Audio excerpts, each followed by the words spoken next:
चलो, statistical description of data and sampling, इसमें 2 unit है। पहला यूनिट है तुम्हारा स्टैटिस्टिकल डिस्क्रिप्शन ऑफ डेटा, जिसके अंदर तुमको दिया है statistics words originated from status, Latin word है। स्टैटिस्टिटा, इटालियन वर्ड। स्टैटिस्टिक सी है, जर्मन वर्ड। एंड सी के जगह अगर क्यू यू ई है तो वो फ्रेंच वर्ड है।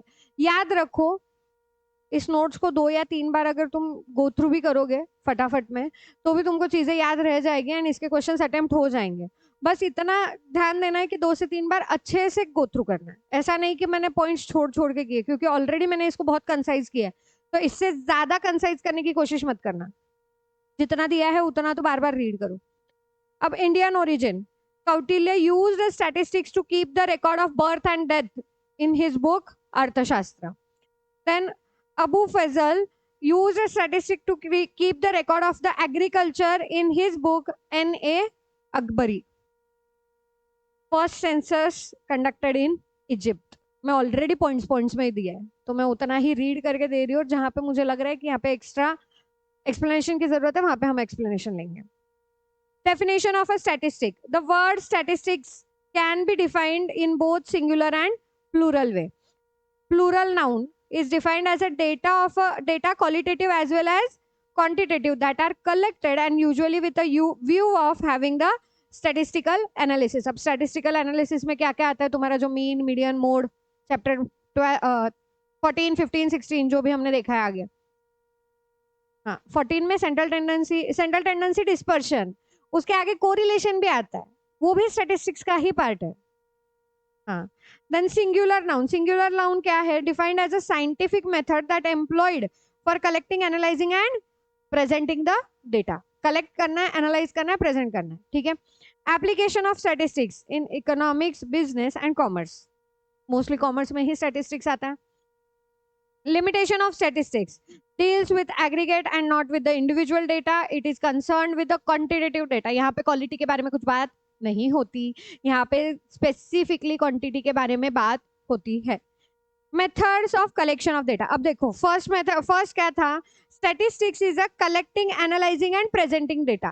तो स्टैटिस्टिकल डिस्क्रिप्शन ऑफ डेटा जो दिया है उसके अंदर तुमको यही चीज बताई गई है कि कलेक्ट कैसे करेंगे, एनालाइज कैसे करेंगे एंड प्रेजेंट कैसे करेंगे, ठीक है। Collect, analyse and present. अब कलेक्शन में interview method, meld questionnaire, observation method. Collection करना है, इंटरव्यू मेथड क्या बोलता है? इंटरव्यू जाओ, लोगों को पूछो, उनके पास से आंसर्स लो एंड देन उसके थ्रू डिसाइड करो, एनालाइज करो, ओके। देन सेकंड क्या है? Mail questionnaire. मेल क्वेश्चनियर में क्या होगा? अब मैं हर एक के पास जा नहीं रही हूँ, उसके पास से क्वेश्चंस पूछ के आंसर ले नहीं रही हूँ, ओके। चलो, इंटरव्यू मेथड में हम क्या कर रहे थे? हर एक इंसान के पास जाके वो क्वेश्चन पूछ रहे हैं, राइट। जो टूथपेस्ट में नमक है, हाँ, ऐसे याद रखो, इंटरव्यू मेथड इज टूथपेस्ट में नमक है, हर एक इंसान के पास जा जाके पूछ रहे हो, इज इंटरव्यू मेथड। उनको हम क्वेश्चन पूछेंगे, वो हमको आंसर देंगे, फिर हम डेटा कलेक्ट करेंगे। फिर मेल्ड क्वेश्चनियर, वो अभी कितने इसमें आता है पता नहीं, पर मेरे हिसाब, मैं छोटी थी तब शायद कोलगेट के या पेप्सोडेंट के इसमें एक चार्ट आता था, उसमें क्वेश्चंस लिखे हुए रहते थे एंड वो भर के दो तो तुमको कुछ रिवॉर्ड मिलेगा, ऐसा कुछ रहता था। मेरे को याद नहीं आ रहा है, पहले, हाँ, पहले के टाइम पे ये आता था। मतलब अब कितने इसमें आता है I don't know, maybe survey अभी भी होते हैं ऑनलाइन बहुत सारे, कि हाँ जी, जो अगर तुमने सर्वे में पार्ट लिया है, उन क्वेश्चंस का तुमने आंसर किया है, तो उसके बाद तुमको कुछ रिवॉर्ड्स मिलते हैं। अब वो रिवॉर्ड इसके लिए दिया जाता है कि उनको चाहिए डेटा।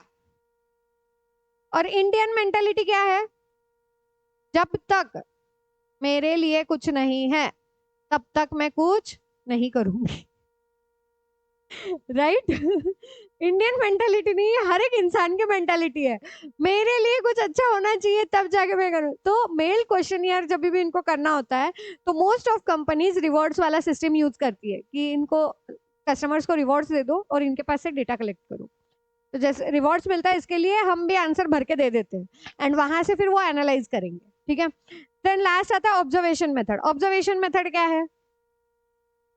ऐसे ही बैठे, कौन चीटिंग कर रहा है, कौन नहीं कर रहा है, कौन अच्छे से लिख रहा है, कौन नहीं लिख रहा है, सुपरवाइजर का काम यही होता है ना। तो ऑब्जर्वेशन मेथड में क्या, मैं बस ऑब्जर्व कर रही हूँ किसको, पीपल्स को या थिंग्स को, और वहां से डिसाइड कर रही हूँ कि ये डेटा कैसा हो सकता है। अब मुझे बोलो इन तीनों में से तुम ऐसे बता सकते हो क्या कि कौन सा मोस्ट अप्रोप्रिएट है? नहीं ना, it is situation to situation depend करता है कि मोस्ट अप्रोप्रिएट कौन सा होगा। इंटरव्यू मेथड क्विक है, रिस्पॉन्स लगेज मिलेगा, मतलब फास्ट मिलेगा। मेल क्वेश्चनियर क्या है, रिस्पॉन्स आने के चांसेस कम है। कभी कभी ऐसे होता है ना कि हाँ क्वेश्चंस तो इन्होंने, अब मेरे को बोल ऑनलाइन अगर मैं कोई क्वेश्चनियर रन कर रही हूँ, ठीक है, अब मैंने उस पर पूरा डेटा डाल दिया, उस पर अगर 100 क्वेश्चन है, मैं 10 क्वेश्चन के बाद बोलूंगी इनको इतनी इंफॉर्मेशन चाहिए तो मेरे को सामने आके बात कर ले या कॉल करके बात कर ले।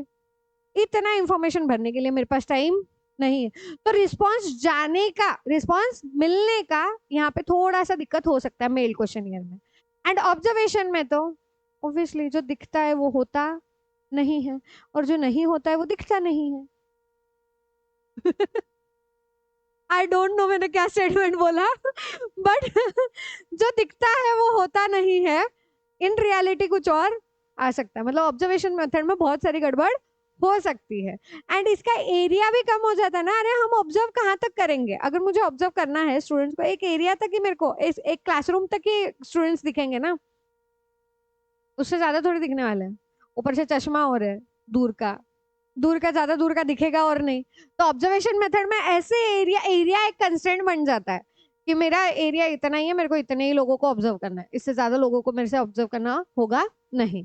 देन आता है तुम्हारा स्क्रूटिनी ऑफ डेटा। अब स्क्रूटिनी ऑफ डेटा क्या है कि ये जब तुम ले रहे हो, डेटा ले लिया तुमने, कलेक्ट कर लिया, फिर वो डेटा के अंदर कुछ एरर है या नहीं चेक करना इज अ स्क्रूटिनी। अब डेटा के अंदर एरर होता है नहीं होता है कैसे समझेगा? डेटा के अंदर एरर होता है या नहीं होता है? होता है ना। अरे हम तुम्हें कभी कभी कितने गलत आंसर देते हैं, वो जब भी ऐसे क्वेश्चनियर वाले टाइप आते हैं, हमारा आंसर यस होता है, नहीं मैं तो नो ही लिखूंगी हर आंसर को, करते हैं हम ऐसे।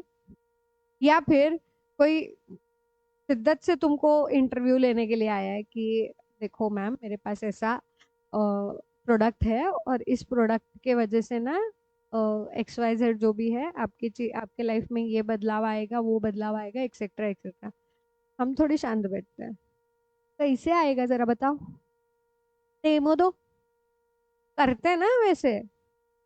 करते हैं ना। तो अब मेरे को बोलो उस इंटरव्यूअर ने कुछ तो सोच के आया होगा कि मेरा एक इंटरव्यू लेने में कितना टाइम जाएगा, और उसमें तुमने 10 लोगों का टाइम उसके साथ एक के साथ ही खा लिया। और ये हम फोन पे भी करते हैं, कंपनी के कॉल आते हैं, वेले बैठे, कुछ काम करने की इच्छा है नहीं या कुछ पढ़ने की इच्छा है नहीं, कंपनी का फोन आया, वो सामने से बोल रहे हैं हमारे पास इस तरीके का लोन है, ऐसा है वैसा है, पूरी इंफॉर्मेशन निकाल लोगे उसके पास से, लोन कैसे दिया जाता है, क्या दिया जाता है, सब किया जाता है। फिर वापस लास्ट में बोलोगे मैम मैं ना 16 years old हूँ, तो मैं अप्लाई कर सकती हूँ? पूछते हो ऐसे? किया है, सबने किया है। या तो कुछ तो इनवैलिड रीजन दोगे लास्ट में कि ऐसा कुछ है, कर सकते हैं नहीं कर सकते। पर अब इधर एरर आ गया ना। इंटरव्यू हो, क्वेश्चनियर हो या ऑब्जर्वेशन हो, एरर रहेगा। तो उस एरर को निकालने के लिए हम स्क्रूटिनी करते हैं कि अगर ऐसा कुछ है तो हम उसको स्टैंडर्ड एरर बोल के पहले ही साइड में रखेंगे कि इतना पॉसिबल एरर आ सकता है कोई भी डेटा कलेक्शन में, ठीक है। देन डेटा कितने टाइप के हैं, एक तो क्वांटिटेटिव, दूसरा क्वालिटेटिव। क्वांटिटेटिव क्या है, जिसको नंबर्स में लिखते हैं हम, और क्वालिटेटिव क्या है, जिसको हम न्यूमेरिकल वैल्यू नहीं दे सकते बट सेटिस्फेक्शन लेवल बता सकते हैं कि कितना ज्यादा सेटिस्फेक्शन है या नहीं है, इंटेलिजेंस कितना ज्यादा है, IQ EQ, राइट। तो वो हो गया क्वालिटेटिव। फिर time series on a chronological data में हम टाइम सीरीज लगाएंगे, लगाते हैं ना वो, बिफोर क्रिस्ट, BC AD, मेरे को इसके लॉन्ग फॉर्म याद नहीं आ रहे पर लगाते हैं। क्रोनोलॉजी के हिसाब से हमने हिस्ट्री पढ़ी है। देन जोग्राफिकल एरिया और स्पैटिकल नहीं स्पेटियल डेटा। ये स्पेस के लिए है।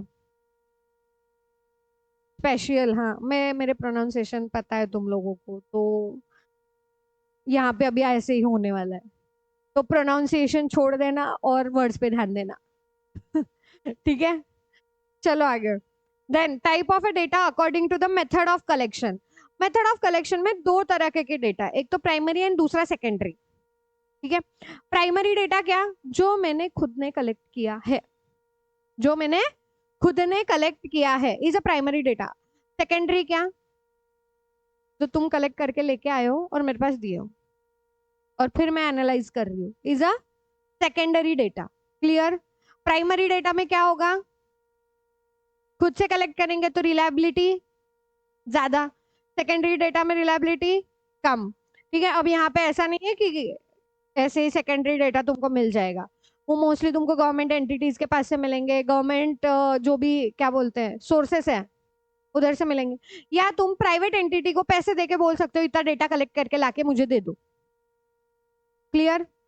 या कोई कोई कंपनीज कलेक्ट करके रखती है डेटा एंड जैसे ही हम मांगते हैं वो हमको डेटा देती है, कंसिडरेशन के बाद। ऐसा ही कोई डेटा नहीं देने वाला। Next, quantitative data. अब क्वांटिटेटिव डेटा के अंदर it can be measured, it is also called as a variable. There are two types of that data, is discrete and continuous data. अब इसके बारे में हमने बहुत बातें की है, डिस्क्रीट डेटा क्या होता है, कंटिन्यूअस डेटा क्या होता है। डिस्क्रीट डेटा क्या होता है, एक विथ फ्रीक्वेंसी एक without frequency. Discrete data without frequency मतलब हमने उसको इंडिविजुअल डेटा बोला है, जहां पे हमको डायरेक्टली डिजिट्स दिए गए होते हैं एंड उसी से हम आंसर निकालते हैं। Then discrete data with frequency, X की सिंगल वैल्यू होती है, एक्स की सिंगल वैल्यू होती है और उसकी फ्रीक्वेंसी दी जाती है। इसका मतलब ये होता है 5 मेरा 7 बार रिपीट हुआ है, 10 मेरा 9 बार रिपीट हुआ है, 15 मेरा 11 बार रिपीट हुआ है, इस तरीके से। क्लियर। फिर आता है कंटिन्यूअस डेटा। कंटिन्यूअस डेटा में आता है inclusive classification and exclusive classification. Inclusive में both limits are included, upper limit and lower limit, ये क्लासिफिकेशन है कंटिन्यूअस डेटा। ठीक है, तो यहाँ पे ये इसको हम बोलेंगे इंक्लूसिव एंड एक्सक्लूसिव। एक्सक्लूसिव में क्या है, अपर लिमिट एक्सक्लूड की जाती है। एक्सक्लूसिव में क्या करेंगे, अपर लिमिट एक्सक्लूड की जाएगी, लोअर लिमिट हमेशा इंक्लूड होगी।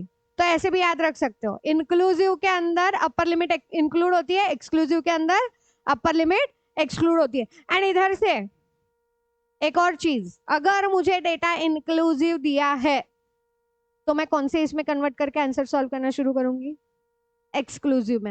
हमेशा जब भी मुझे डेटा इंक्लूसिव वाला दिया है, मुझे उन क्लास बाउंड्रीज को या क्लास लिमिट्स को चेंज करके एक्सक्लूसिव में लेके आना है, देन आगे का आंसर सॉल्व करना है। ये भूलना मत, बहुत सारी जगह पे ये गड़बड़ होती है। एंड ये जब मैं चेंज कर रही हूँ, तो क्या करना है, अपर लिमिट में प्लस, अपर लिमिट बोल रही हूं मैं, अपर लिमिट में, अपर लिमिट में क्या करना है, आई थिंक लिखा है मैंने इधर, क्यों लिख रही हूँ मैं वापस, यहाँ पे लिखा हुआ है, अपर लिमिट में 0.5 ऐड करना है, लोअर लिमिट में 0.5 लेस करना है। ठीक है, और ये जो upper limit minus lower limit है उसको क्लास विड्थ बोला जाता है या क्लास इंटरवल बोला जाता है। ठीक है, क्लास लिमिट तो जो तुम्हारी अपर लोअर है, ये गड़बड़ होता है। Class width and class boundaries, class limit and class boundaries एक जैसा है, but class width and class boundaries अलग अलग है ना। अब एक एक क्वेश्चन याद आ रहे कहाँ पे क्या क्या मिस्टेक किए हैं। Next, relative frequency. Relative frequency is nothing but तुम्हारा वो जो क्या बोलते हैं, हमने किसमें देखा था यार रिलेटिविटी, इंडेक्स नंबर में हमने ये फॉर्मूला देखा है। ठीक है, तो ये relative frequency. Frequency density is F upon H, जो इक्वल लेंथ के लिए लेके आते हैं हम जब अनइक्वल होता है। हाँ, ये भी है, कभी अगर गलती से क्वेश्चन आ जाए, मोस्टली मेरे को इस चैप्टर में से बस डेटा के बारे में क्वेश्चन रहेगा। इस चैप्टर से तुमको फॉर्मूला बेस्ड क्वेश्चन कुछ नहीं होंगे, इसमें ओनली थ्योरी बेस्ड क्वेश्चन ज्यादा रहेंगे ये चैप्टर पूरा, और इसमें से आते हैं बहुत सारे क्वेश्चंस आते हैं। पर जब भी ये जो अनइक्वल विड्थ है, अनइक्वल विड्थ के बारे में ये हमेशा याद रखना। अगर तुमको ये याद नहीं रहता एफ अपॉन एच, तो मीडियन वाला फॉर्मूला या क्वार्टाइल वाला फॉर्मूला याद करना, उसमें हमने एफ अपॉन एच किया है, divided by H, lower limit plus n/2 minus C F into H F upon H, नहीं एच अपॉन एफ, हाँ एच अपॉन एफ। तो डेंसिटी उसका उल्टा है, एफ अपॉन एच, ठीक है, ऐसे याद रखो। देन अब frequency distribution, frequency distribution same वही है, grouped, ungrouped and grouped, ungrouped and grouped, खत्म। Method of presentation of data, presentation कैसे, टैबुलेशन कर सकते हैं, textual, tabular and diagrammatic. Textual क्या, सीधा सीधा टेक्स्ट लिखा हुआ है, पूरे के पूरे पैराग्राफ पैराग्राफ दिए, जो न्यूज़पेपर तुम देखते हो is a textual presentation of data. But उसी न्यूज़पेपर में अगर मुझे कहीं पे ग्राफ निकाल के दिया है जो अप डाउन लाइंस दिखा रहा है, तो उसको हम ग्राफिकल डेटा बोलेंगे या फिर डायग्रामेटिक डेटा बोलेंगे, डायग्रामेटिक मेथड बोलेंगे, ठीक है। फिर इस पर से सेकंड टेबल बना के दिया जाता है, टेबल में कुछ पार्ट्स है टेबल के, वो याद रखने हैं, जिसपे क्वेश्चन बनते काफी। टेबल आसान होता है समझने में, इसीलिए तुमको चार्ट्स बना के देती हूँ ना मैं। टेबल आसान होता है ना समझने में, तो tabulation is means a systematic arrangement of the data in form of a rows and columns. It represents the data into a systematic and simplified form. It facilitates the comparison among data. It removes the unnecessary detail, so it saves the time. It also provides the basis for the statistical analysis. The two parts are vertical table and horizontal table. एक vertical table होता है, एक horizontal table होता है। अब इसमें मेरे को शायद से बताने की जरूरत नहीं है कुछ। देन पार्ट्स, टेबल नंबर, सबसे पहले टेबल नंबर देना चाहिए जो भी टेबल दिया है उसके लिए, ठीक है। फिर सेकंड टाइटल एंड हेडर, वो टेबल क्या डिनोट कर रहा है ये भी तो पता होना चाहिए ना, नहीं तो हम टेबल पढ़ क्या रहे, ये नहीं समझेगा। तो table, title and header. Then caption, caption क्या रहेगा, upper most row which gives the information about each row and column. जो ऐसे इधर दिया हुआ था, देखो टेबल है, ऐसे क्रॉस करके अपन लिखते हैं, इस साइड में एक्स है, इधर वाई है, एक्स का डेटा इस साइड में, वाई का डेटा इस साइड में, तो इसको हम क्या बोलेंगे, कैप्शन। फिर आता है box head, it contains the caption and unit of measurement, जो तुम अमाउंट के लिए करते हो, अमाउंट नीचे रुपीज, ये तुम्हारा क्या हुआ, box head. Then stub, stub क्या है, the left most column which provides the information about each row, उसको स्टब। अब देखो कॉलम्स के लिए, कॉलम्स कौन से साइड होते हैं, कॉलम्स ऐसे होते हैं ना, पर लिखते उसका हेडिंग हम इधर है ऊपर, तो वो क्या हुआ, कैप्शन। और रोज कहाँ होते हैं, रोज ऐसे होते हैं, पर इसका हेडिंग कहाँ जाएगा, इधर, तो उसके लिए हम क्या बोलेंगे, स्टब, ठीक है। Upper most column, upper most row, उल्टा याद रखो, अंडरलाइन करके रख सकते हो, कंफ्यूज ना हो, कैप्शन एंड स्टब के लिए, ओके। नेक्स्ट फुटनोट और फुटर। फुटनोट में क्या दिया होता है कि इस टेबल में क्या क्या लिमिटेशन है, ठीक है, या फिर सोर्स हमने कहाँ से लिया है, कहीं और से भी हम टेबल उठा के लिखते हैं ना, तो कहाँ से लिया है वो भी हम बता सकते हैं। देन डायग्रामेटिक, अब डायग्रामेटिक में कितने कितने टाइप्स के डायग्राम है। पहला क्या है, line diagram, bar diagram, pie chart. Line diagram, उसमें हम क्या क्या करते हैं, bar diagram and pie chart, उसकी इंफॉर्मेशन दी है, रीड कर लेना, आसान है। लाइन डायग्राम में क्या होता है, हम लेंथ डिफाइन करते हैं एक्स एक्सिस और वाई एक्सिस के अकॉर्डिंग, और वहां से हम पॉइंट्स डॉट करके उनको लाइंस में कनेक्ट कर देते हैं, उन पॉइंट्स को लाइन से कनेक्ट करते हैं, तो मेरा लाइन डायग्राम बन जाता है।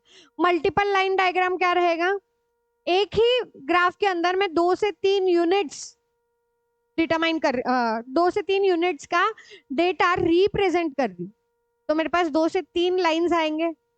वो दिखता है ना कभी कभी ऐसे, ये ऐसा दिया है, एक ग्राफ ऐसे दिखा रहा है और दूसरा ग्राफ कुछ इस तरीके से दिखा रहा है, दिखता है ना ऐसे 2 से 3 ग्राफ। तो 2 से 3 ग्राफ जब भी यूज किए होते हैं तब हम उसको बोलेंगे multiple line diagram. And then multiple axis क्या है, कंपेयरिंग 2 और more data with different units, ठीक है। सेम यूनिट के लिए multiple lines and multiple axis का डिफरेंट यूनिट्स के लिए, इस तरीके से याद रखो। रेशो चार्ट, रेशो चार्ट क्या है, यूज फॉर लॉगरिथमिक डेटा और data has a large variation. Large variation में जब डेटा होता है तब हम रेशो चार्ट यूज करते हैं। फिर आता है तुम्हारा बार डायग्राम। बार डायग्राम क्या है, एक होता है वर्टिकल, वर्टिकल मतलब ऐसे बार्स बने हुए हैं, एक्स एक्सिस पे बार्स बने हुए हैं। एंड एक होता है हॉरिजॉन्टल, वाई एक्सिस पे बार्स बने हुए हैं।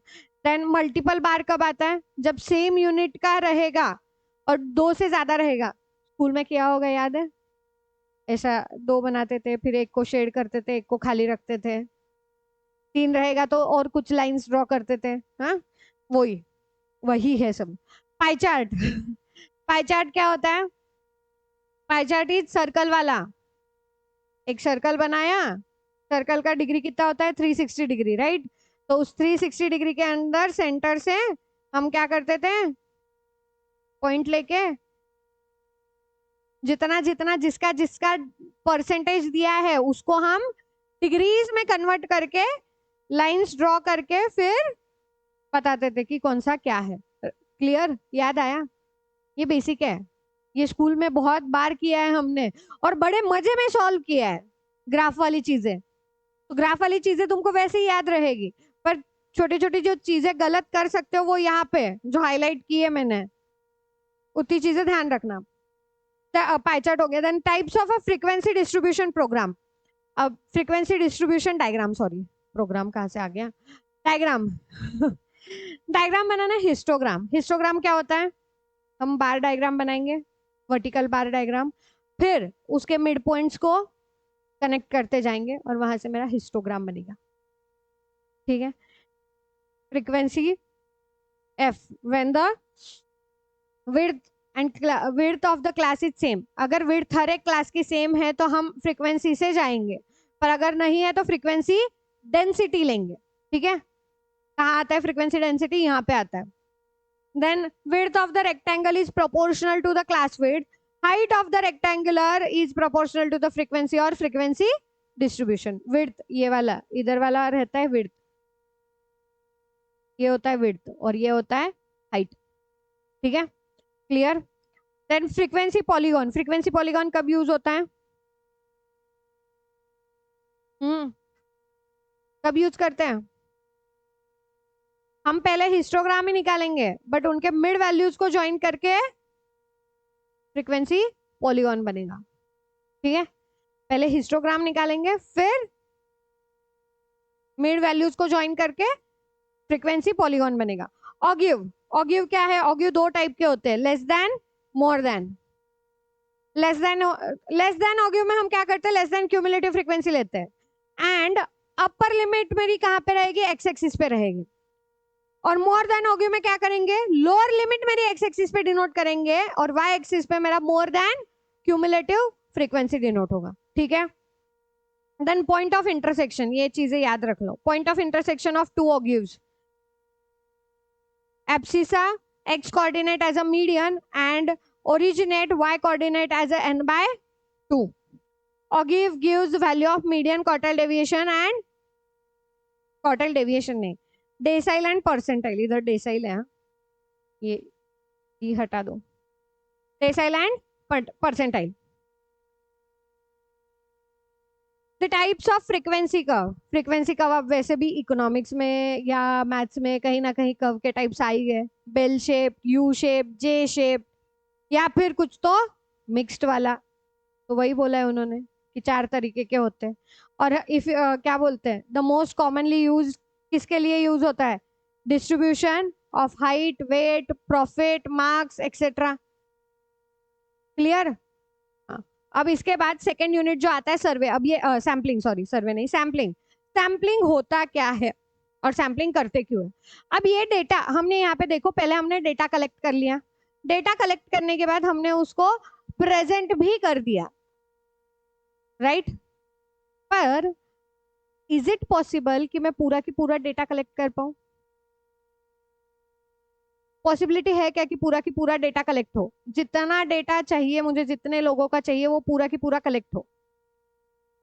नहीं ना। तो हम तब क्या यूज करते हैं? सैम्पलिंग।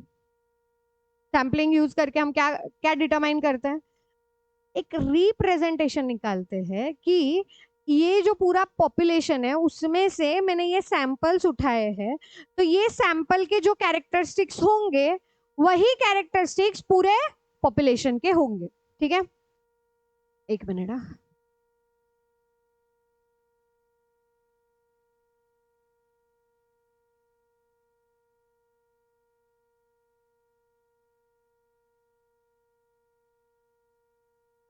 सपोज पॉपुलेशन क्या होगा? कुछ भी ले लो, नंबर ऑफ स्टूडेंट्स जो सीए फाउंडेशन देने वाले हैं, उनको ही ले लो सैंपल। अब अगर मुझे डेटा कलेक्ट करना है कि इनको मैथ्स में क्या दिक्कत आती है या अकाउंट्स में क्या प्रॉब्लम आता है, तो मुझे क्या करना पड़ेगा? इंस्टीट्यूट के पास से डेटा मंगाना पड़ेगा। इंस्टीट्यूट ऐसे तो देगी नहीं कितने लोग दे रहे हैं, किनका नंबर क्या है, कुछ नहीं मिलेगा। बट अगर मुझे चाहिए डेटा, तो मैं क्या कर सकती हूँ? जो भी ये क्लासेस वाले हैं, इनके पास से डेटा ले सकती हूँ कि तुम्हारे क्लास में कितने हैं, तुम्हारे क्लास में कितने हैं, फिर कितने स्टूडेंट ऐसे हैं जिनको मैथ्स में प्रॉब्लम है, कितने स्टूडेंट ऐसे हैं जिनको अकाउंट्स में। अब मेरे को हर एक को पूछना पड़ेगा ना जा जाके, राइट? तो ये पॉसिबिलिटी तो है नहीं कि मैं हर एक स्टूडेंट को ट्रैक कर पाऊँ। तो मेरे पास दूसरा सोल्यूशन क्या होगा? सैंपल उठाओ। अब सैंपल कैसे उठाएंगे? इस क्लास के 10 जन, उस क्लास के 10 जन, ऐसे ही जितने भी इधर के हैं अपने सिटी के क्लास, 4-5 जो भी क्लासेस है वहां के 10-10 जनों को मैंने उठा लिया और फिर उनसे क्वेश्चंस कर रही हूँ। तो मेरा डेटा मेरे को फास्ट देगा, आंसर फास्ट देगा, राइट? तो इसीलिए सैम्पलिंग यूज किया जाता है। अब ये जब सैम्पलिंग यूज करते तो इनके कुछ लॉ दिए। Law of statistical regularity. अब ये स्टैटिस्टिकल रेगुलरिटी क्या है? ये सिंपली बोलते हैं कि जब भी तुम सैंपल लो वो रैंडम होना चाहिए। ऐसा नहीं कि मैंने एक ही क्लास के 20 स्टूडेंट ले लिए और उनको पूछ रही हूँ मैथ्स में प्रॉब्लम है क्या, और वो बोलेंगे हाँ है। तो मैं ऐसा थोड़ी डिटरमाइन कर सकती हूँ कि सबको मैथ्स में प्रॉब्लम रहेगी पूरे की पूरे डेटा को? नहीं ना। क्यों? क्योंकि कुछ स्टूडेंट्स हैं जो 90 मार्क्स लेके आ रहे हैं, 90-95 लेके आ रहे हैं, तो हर एक को थोड़ी प्रॉब्लम है मैथ्स में। पर मेरे पास जो सैंपल आया उस सैंपल में सबको मैथ्स में प्रॉब्लम थी, तो मैंने एक ही जगह से उठाया था। तो instead of that randomly population में से मेरे को सिलेक्ट करना है।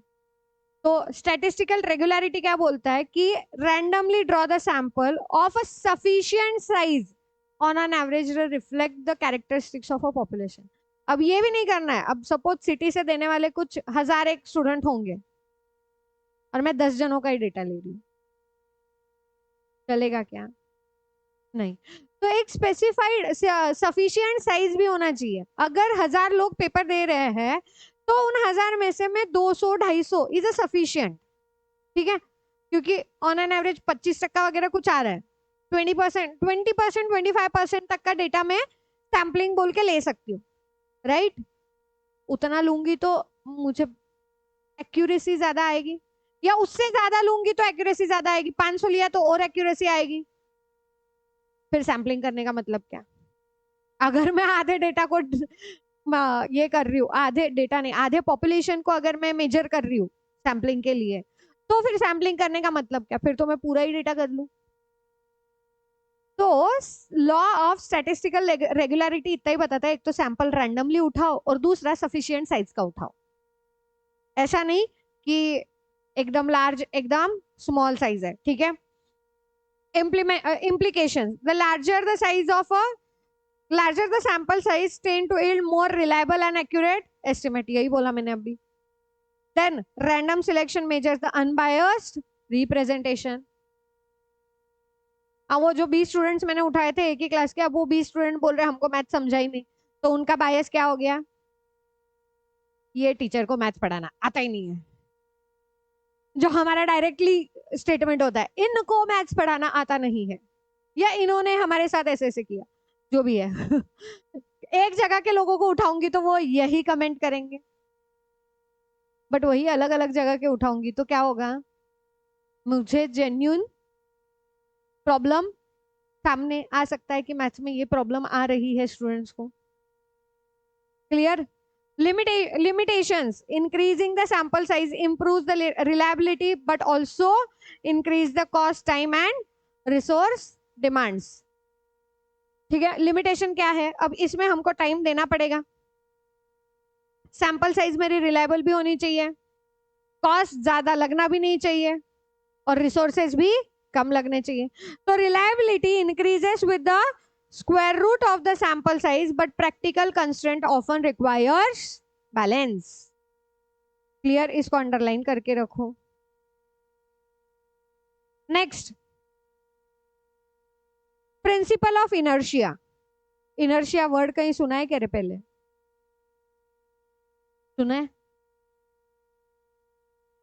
नहीं सुना है तो भी अब यहाँ पे इनर्शिया क्या है याद रखो। यहाँ पे क्या बोलता है? Sample size increases, the variability estimates decreases, leading to the more stable and precise result in relation to the regularity. The principle is a natural extension of a statistical regularity. The larger the sample reduces the impact of random fluctuation. Think of the statistical momentum. Larger samples restrict the erratic swing in the data. क्या बता रहा है ये? चलो, क्या बोल रहे हैं? जितना ज्यादा साइज, जितना ज्यादा सैंपल साइज, उतना एरर कम, राइट? जितनी देर तुम एक जगह पे बैठे रहोगे तुमको उतना स्टेबिलिटी उस जगह पे आएगा। अब पढ़ाई करने बैठते हो तो ऐसा ही होता है ना, जिस जगह पे बैठे हो रोज तुमको वहीं पे बैठने के बाद वो शांति मिलती है कि यहीं पे बैठी हूँ तो पढ़ाई हो रही है। अगर दूसरे जगह बैठ गए गलती से, हिल गया दिमाग, इधर पढ़ाई नहीं होती। This is inertia, law of inertia, कि तुम जिस जगह पे हो तुमको वहां पे स्टेबिलिटी मिल रही है तो तुमको अच्छा फील हो रहा है, इज इनर्शिया। तो यहाँ पे सैम्पलिंग में इनर्शिया क्या बोल रहा है? जितना साइज ऑफ अ सैंपल ज्यादा उतना error come. Then principle of optimization. Optimization क्या है? The goal is to achieve the maximum efficiency at a minimum cost. Accuracy चाहिए मुझे पर cost कम चाहिए।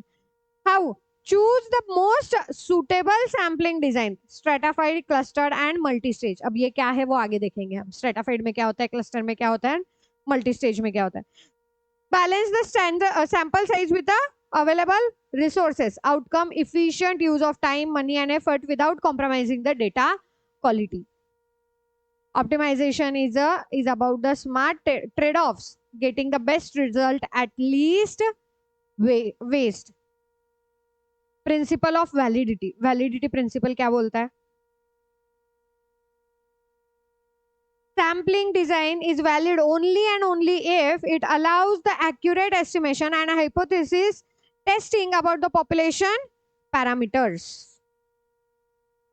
Population parameters को ये hypothesis testing भी कर रहा है, accurate estimation भी लेके आ रहा है, तो वहां पे बोलते हैं हम कि ये valid sampling तुमने की है। Clear? Only the probability sampling method requirement.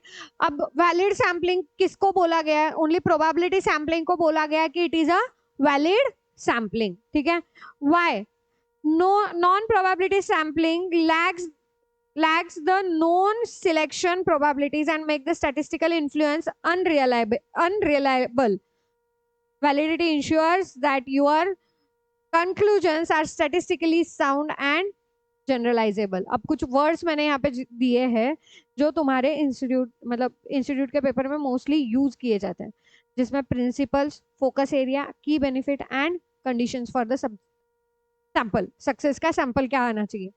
Regularity, random sampling के बारे में बोल रहा है, रिप्रेजेंटेटिव सैंपल है, fairly large and random sample होना चाहिए। तो ये कंडीशन सेटिस्फाई हो रही है तभी जाके मेरे को सैम्पलिंग में अच्छा रिजल्ट मिलेगा। इनर्शिया, सैंपल साइज के बारे में बोल रहा है, और क्या होना चाहिए, लार्जर सैंपल साइज होना चाहिए, तभी जाके मेरे को इंक्रीज रिलायबिलिटी मिलेगी। ऑप्टिमाइजेशन, ऑप्टिमाइजेशन हमेशा याद रखो, जब भी हमने ऑप्टिमाइजेशन वर्ड यूज किया है तो वो कॉस्ट के लिए, कहीं पे भी हमने ऑप्टिमाइजेशन वर्ड यूज किया है तो वो कॉस्ट के लिए। तो cost efficiency, best result with minimal resources, appropriate sampling design, validity, statistical interference, accurate estimation and use of the probability sampling। ठीक है। then comparison between the sample surveys and complete enumeration। जब मैं comparison कर रही हूँ sample surveys and complete इनोमरेशन, मैंने तुमको बोला ना, अगर मैं 50% डेटा को ही इवेल्युएट करते बैठी हूँ, 50% डेटा को ही मैं अगर इवेल्युएट करते बैठी हूँ तो मेरा टाइम भी ज्यादा जा रहा है, तो सैंपल साइज में इम्पैक्ट आएगा। अब जैसे ही सैंपल साइज का इम्पैक्ट आया, मेरे स्पीड पे इम्पैक्ट गया, मेरे कॉस्ट पे इम्पैक्ट गया, मेरे रिलायबिलिटी पे इम्पैक्ट गया, क्या बोलते हैं, एक्यूरेसी पे इम्पैक्ट आया, नेसेसिटी पे भी इम्पैक्ट आया। सोचो ना, अगर अगर मेरे पास क्या बोलते हैं, घर पे कभी काम किए हो कि नहीं किए हो, किए हो, वो गेहूं चावल आते हैं, तो घर पे मम्मी उसको छान के वगैरह रखती है, या साफ करके फिर उसमें वो जो भी है वो करके रखते हैं। तो अब ऐसा है क्या कि मम्मी हर एक दाना निकाल निकाल के चेक करती। इमेजिन करो वैसे होने लग गया तो क्या हो जाएगा। इट्स नॉट पॉसिबल ना कि तुमने एक दिन पूरा, एक दिन वो भी बहुत है। गिनते गिनते रखने लग जाए तो बहुत ज्यादा हो जाएगा, तो फिर पूरा डेटा थोड़ी देख रही है। मम्मी ने क्या किया, वो जो भी है उसको प्लेट में लिया, फिर थोड़ा सा हिला के देखा या चलने में लिया, उसको छान के देख लिया, फिर थोड़ा सा हाथ फेर लिया, फिर अगर दिख रहा है पत्थर वत्थर तो निकाल लिया। अब ये भी देखो, अगर पहले 3 से 4 बार जब ये चीजें कर रहे हो और उसमें मेरे को कंकर ज्यादा मिले, सपोज तुम करने बैठे हो, ठीक है, क्या करोगे, क्या करोगे, अगले अगले जितने भी चीजें तुम रिपीटेशन में करते जाओगे और ध्यान दे दे के करोगे ना।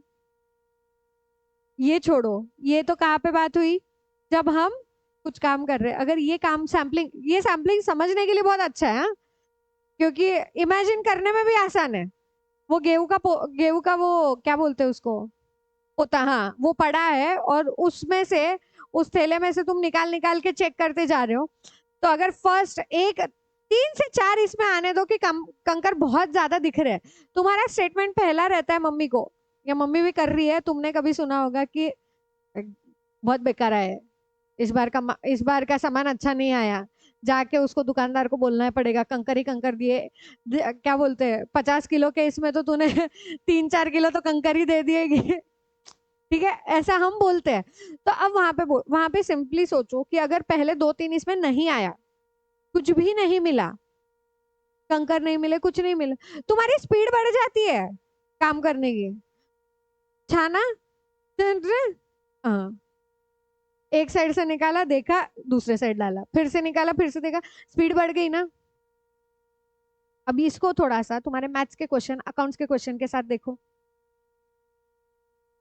इमेजिन तुम पार्टनरशिप अकाउंट्स कर रहे हो, ठीक है, रिवीजन है, ऑब्वियसली रिवीजन का टाइम चल रहा है तुम्हारा, तो रिवीजन, पार्टनरशिप अकाउंट का रिवीजन कर रहे हो। फर्स्ट क्वेश्चन नहीं बना, जैसा आंसर आना चाहिए था नहीं आया, सेकंड क्वेश्चन नहीं आया, थर्ड क्वेश्चन भी नहीं आया, फोर्थ क्वेश्चन में कॉन्फिडेंस आएगा या नहीं आएगा, पता नहीं ना। पर एक क्या बोलते हैं, तुमको एक्यूरेसी लाने के लिए तुम उधर ध्यान ज्यादा देते हो, क्वेश्चन बनता नहीं है, ऐसा वाला क्वेश्चन बनता नहीं है, ये वाले क्वेश्चन को वापस करना पड़ेगा।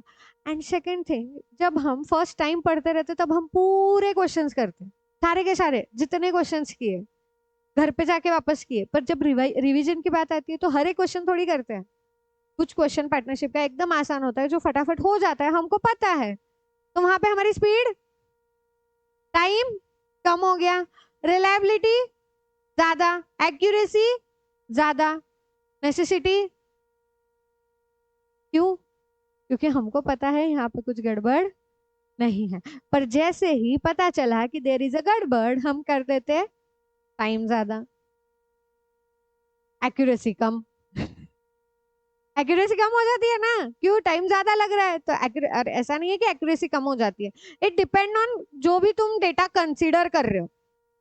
अब अगर पढ़ाई की बात करो और क्वेश्चंस की बात करो, तो जितना ज्यादा टाइम दोगे उतनी एक्यूरेसी ज्यादा आएगी। डेटा की बात करोगे, सैंपल जितना बड़ा रहेगा एक्यूरेसी उतनी ज्यादा रहेगी, ठीक है? और रिलायबल भी रहेगा। जितना ज्यादा सैंपल उतना ज्यादा speed, cost, reliability, accuracy and necessity सब आता है। क्लियर? हाँ। Next, the error in sample survey. अब देखो एरर की बात आ गई।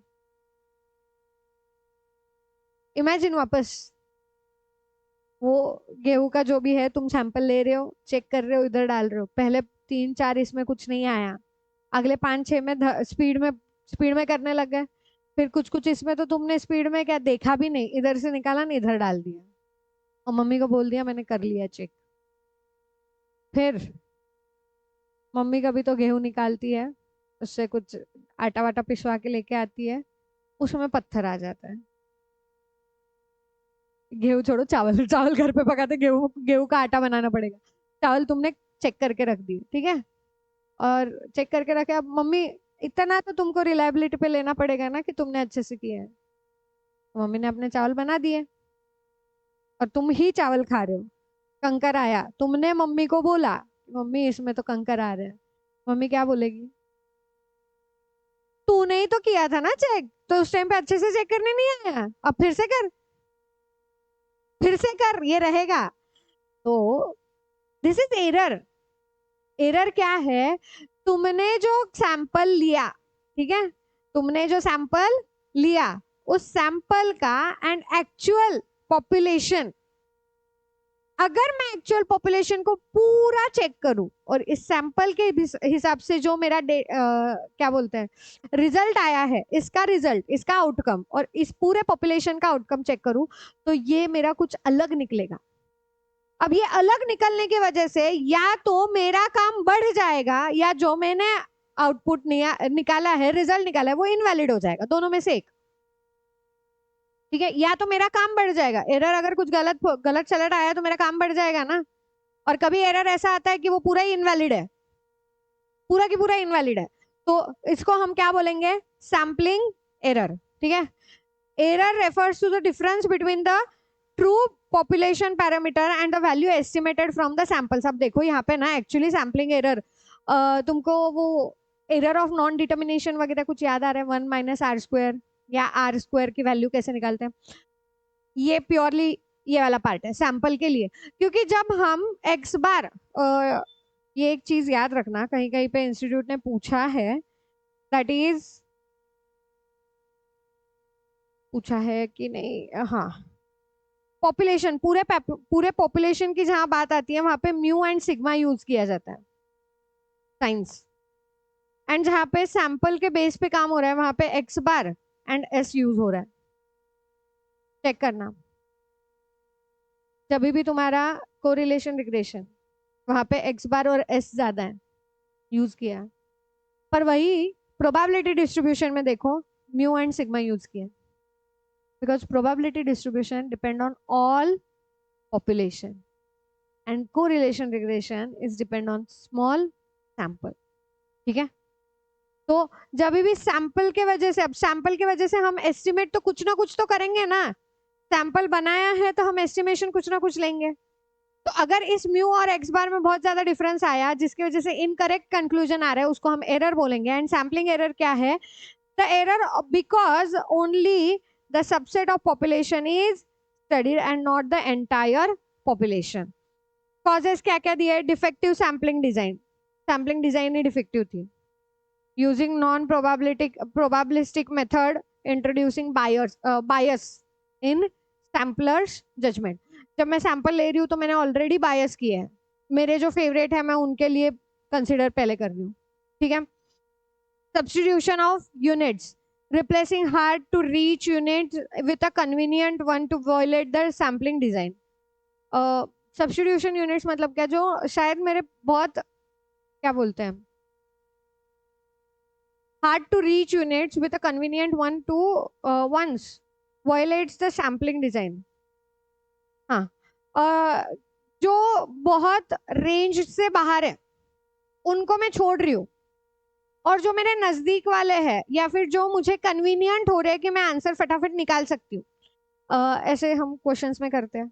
मैंने ही बोला है तुमको कि करो ऐसे। जब पता चल गया इस चैप्टर का क्वेश्चन मेरे से होने वाला नहीं है तो क्वेश्चन देखते ही उसको डिलीट कर दो कि अभी नहीं बाद में करेंगे। जिसमें मैंने तुमको शायद बोला है कौन सा, डिफरेंशिएशन वगैरह, कि अगर आसान लगे तो अटेम्प्ट कर देना, नहीं लगे तो मत करना। तो हम वहां पे कर क्या रहे, हार्ड वन को हटा रहे हैं कि तू रहे भाई साइड में ही रहे, जो इजी वाले है उसको पहले कंसीडर कर रहे सैम्पलिंग में। तो substitution of units, then faulty demarcation, poorly defined units, land plots in the agriculture leads to over and underestimation. poorly defined units मतलब तुमने लिया ही गलत सैंपल है, फॉल्टी है ना, तो लिया ही गलत सैंपल है। रॉन्ग चॉइस ऑफ स्टैटिस्टिक, तुमने डेटा तो ले लिया बराबर पर तुमने मिस रिप्रेजेंटेशन किया है पॉपुलेशन कैरेक्टरिस्टिक्स को, ठीक है। Then high population variability, variability अगर बहुत ज्यादा है मतलब बहुत ज्यादा चेंजेस है। अब हर एक इंसान अलग अलग होता है, अब यहाँ पे 20 लोग बैठे हैं, 20 के 20 अलग है, राइट।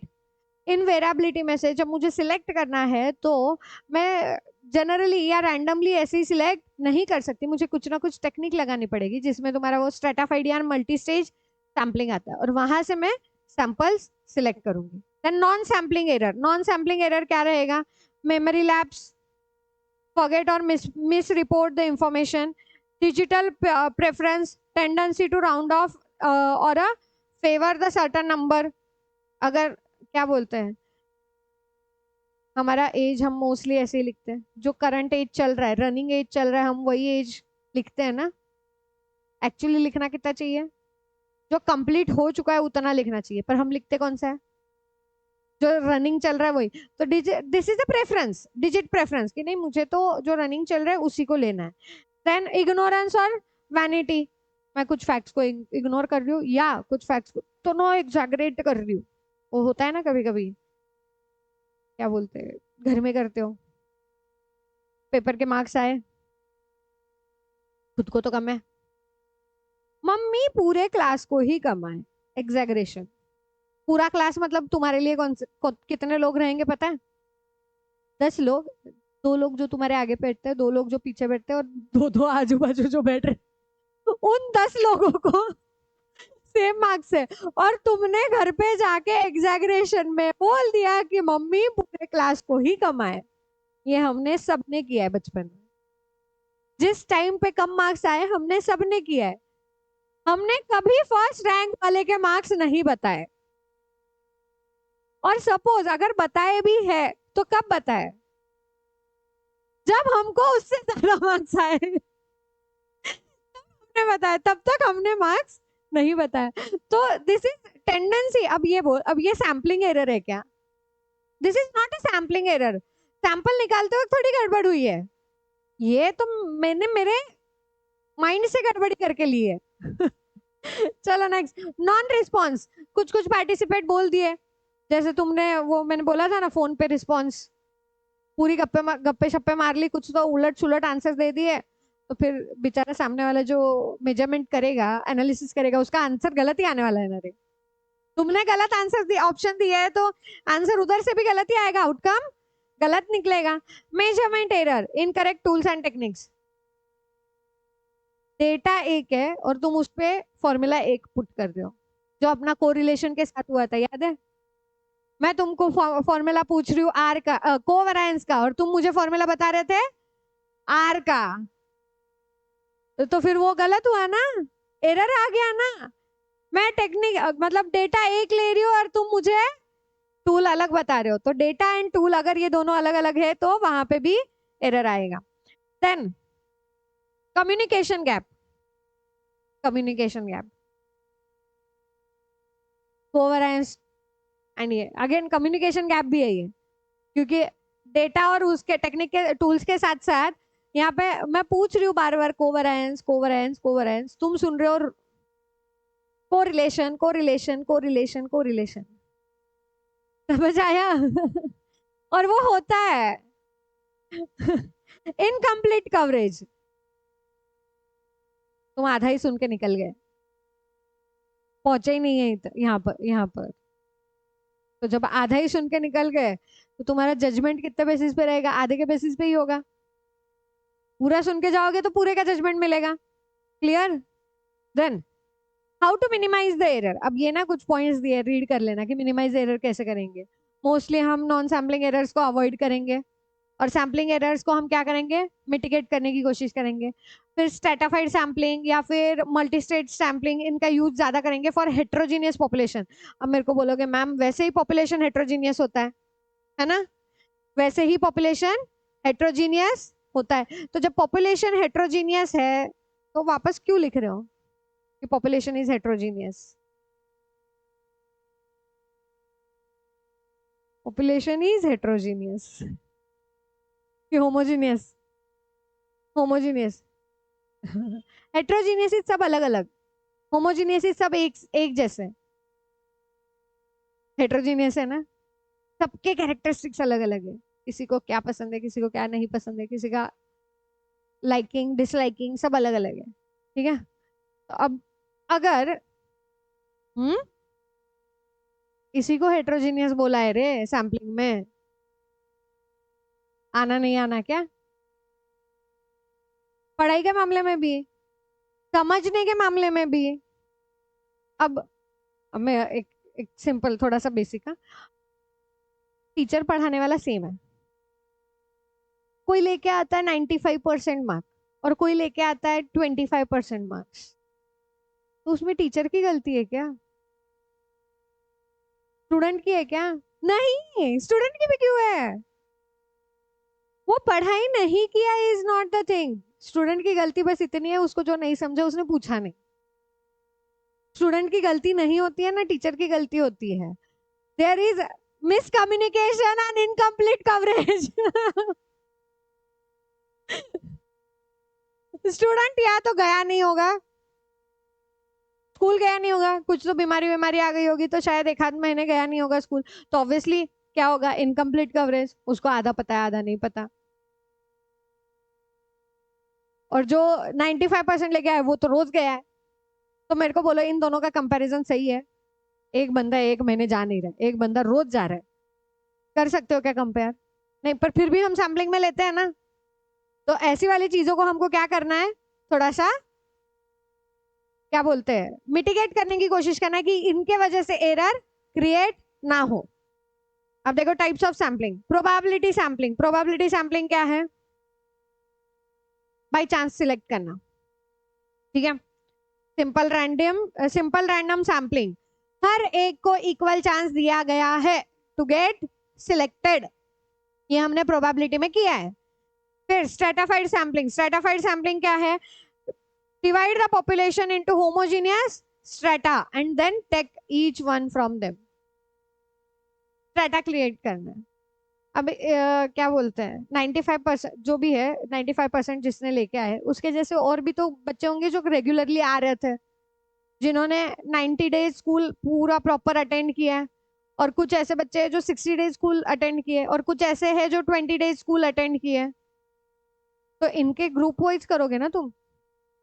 तो ये जो ग्रुप बना है इसको हम क्या बोलेंगे? स्ट्रेटा, और उसमें से हम सैंपल सिलेक्ट करेंगे, उसको हम बोलते हैं स्ट्रेटाफाइड सैम्पलिंग, राइट? क्योंकि जो बंदा 20 दिन आया उसकी प्रॉब्लम कुछ और होगी और जो 90 दिन आया उसकी प्रॉब्लम कुछ और होगी। मल्टी स्टेज, मल्टी स्टेज क्या है? Sampling done in stages, stage stage पे सैम्पलिंग, मतलब पहले स्टेज का इधर state district and house hold दिया है, पर अगर तुम इसको ऐसे ले सकते हो कि पूरा जितने भी फाउंडेशन के स्टूडेंट हैं, राइट? फिर उसमें से महाराष्ट्र के कितने, गुजरात के कितने, अगर तुम उसको डिवाइड कर रहे हो, स्टेज वाइज डिवाइड कर रहे हो, या फिर पूरे सीए के एग्जाम में देने वाले बच्चे कितने हैं, फाइनल के कितने हैं, इंटर के कितने हैं, फाउंडेशन के कितने, this is also multi stage sampling. Multi phase sampling, data collected in a phases often with a different variable and method. And last है क्लस्टर सैम्पलिंग. क्लस्टर सैम्पलिंग क्या, population divided into cluster and entire cluster are sampled. अब stratified and cluster difference है. स्ट्रेटाफाइड में क्या हो रहा है, हम सेम पॉपुलेशन को एक साइड इकट्ठा करके ग्रुप बना रहे हैं. क्लस्टर में क्या हो रहा है, क्लस्टर में हम पॉपुलेशन को ही रैंडमली डिवाइड कर रहे हैं एंड देन उसमें से एक पूरे सैंपल को सिलेक्ट कर रहे हैं. ठीक है, सॉरी क्लस्टर को. Non probability sampling, the selection is based on the samplers judgement and non probability selection. अब नॉन प्रोबेबिलिटी सिलेक्शन कब होगा, जब तुम जजमेंट बेस पे कुछ काम कर रहे हो, तब तुम्हारा ये नॉन प्रोबेबिलिटी सैम्पलिंग काम आएगा. जजमेंट वाले इस पे काम आएगा. ठीक है. मिक्स सैम्पलिंग, मिक्स सैम्पलिंग में क्या होगा, दोनों होंगे, जजमेंट बेस्ड भी होगा एंड प्रोबेबिलिटी बेस्ड भी होगा, जहां पे हमने कुछ टेक्निक लगा के रखी है. क्लियर. अब इसमें ना डिटेल सैम्पलिंग टेक्निक्स, ये वाली चीजें रीड कर लेना. इसमें एक है बाउलेज एलोकेशन एंड नेमन्स एलोकेशन. इधर ना थोड़ा लिख के रखो. बाउलेज एलोकेशन क्या बोलता है, जो प्रपोर्शन, इसको प्रपोर्शनेट करना है. ठीक है, प्रपोर्शन द पॉपुलेशन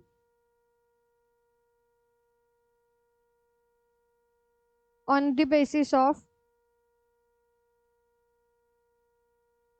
sample. अब ये बाउलेज एलोकेशन क्या है, सपोज एक जगह पे नहीं, अपन स्टूडेंट्स के वाले एग्जांपल में थे तो स्टूडेंट्स में ही लो. क्या बोलते हैं, एक स्टूडेंट जो है, एक नहीं, एक ग्रुप ऐसा है गर्ल्स का, एक ग्रुप बॉयज का. ठीक है. अब गर्ल्स है 70 और बॉयज है 30. ठीक है, मुझे 50 सिलेक्ट करना है. मुझे कितने सिलेक्ट करने हैं, 50. गर्ल्स कितनी है, 70. बॉयज कितने हैं, 30. तो बाउले क्या बोलता है, तुम ऐसे मत करो कि 50, अगर तुमने ऐसे ही रैंडमली सिलेक्ट करा तो देयर इज अ पॉसिबिलिटी कि सारी की सारी लड़कियां सिलेक्ट हो जाए. राइट. तो बॉयज तो सिलेक्ट होंगे ही नहीं, माइनॉरिटी में चले गए, तो ऐसा नहीं होना चाहिए. तो ये बोलते कि प्रोपोर्शन करो. अब प्रोपोर्शन क्या करेंगे, टोटल कितने थे मेरे पास, 1000. राइट. 1000 में से कितनी लड़कियां थी, 700 इनटू, मुझे सिलेक्ट कितने करने हैं, 1000 नहीं रे, 100 थे ना, 70 और 100. हाँ, कितने चाहिए मेरे को, 50. तो अगर 100 में से 70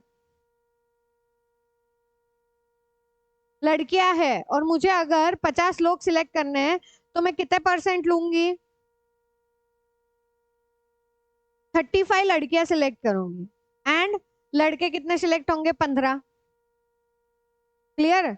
30 डिवाइडेड बाय 100 इंटू 50. समझ आया ये बाउलेज एलोकेशन. फिर नेमन्स एलोकेशन. नेमन्स क्या बोलता है, देयर इज नॉट पॉसिबिलिटी कि ये 70 की 70 लड़कियां एक जैसी हो और ये 30 के 30 लड़के एक जैसे हो. Homogeneity is not possible. तो ये बोलता है तुम स्ट्रेटाफाइड से जाओ, स्ट्रेटाफाइड से जाओ. ठीक है. अब उसका उन्होंने वापस नीचे सब दिया है. Systematic sampling, linear systematic sampling, circular systematic sampling. उसके एडवांटेज एंड डिसएडवांटेज दिए सर्कुलर के. लीनियर क्या है, n is equal to N के, एंड सर्कुलर क्या है, n is equal to N के प्लस पी. बस याद रखो. समझ आया. ये हुआ तुम्हारा सैम्पलिंग भी खत्म. जहाँ इतनी चीजें कर लो तुम, अगर इतनी चीजें अच्छे से भी 4-5 बार भी रीड करके चले जाओ, इस चैप्टर के कोई भी क्वेश्चंस में कहीं पे भी प्रॉब्लम नहीं आएगा. क्लियर.